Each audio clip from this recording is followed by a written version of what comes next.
করতেছে, আবার বলে 10 মিনিট ভিতরে আয় পড়বো। যাই গে, আমি একটু ঘুমাই।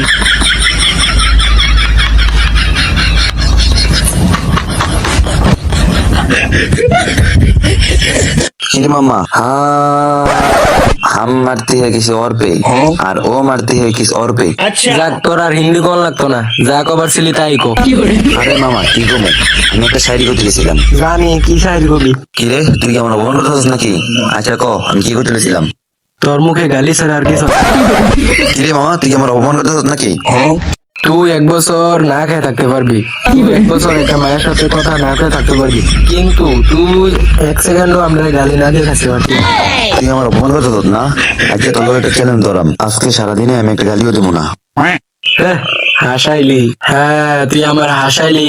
আচ্ছা যা, তুই যদি একদিন গালি ছাড়ে থাকতে পারস, তুই যাই চাস তাই তোরে দেমু, আর তুই যাই চাস তাই তোরে খাওয়ামু। আচ্ছা মামা তাহলে তোর গার্লফ্রেন্ড আমার। আচ্ছা, জানিস সমস্যা নেই।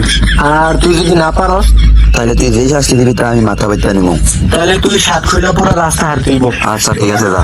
মনে রাখিস কিন্তু। হ্যাঁ মনে থাকবো, আমি কি তোর মতো নাকি? আমি যা করি তা করি, আমি এক কথার মানুষ। আচ্ছা দেখ মনে। তুই অপমান করতে হত না? আচ্ছা দেখি তোর গার্লফ্রেন্ড না আমি 1 বছর রেখে তোর কাছে আবার দিয়ে দেবো। আর তুই 7 খোলার জন্য প্রস্তুতি নে। কিরে মামা তুই কি একাই বয়ে আসলি নাকি? আরে না, ইসমাইল আসছিল তো, ইসমাইল একটু সামনে গেছে, তাই ভাবলাম আমি একা তো, তাই তোর একটা ফোন দিলাম। ও বুঝছি, সামনে গেছে না না কই গেছে সেটা আমি ভালো করে বুঝছি।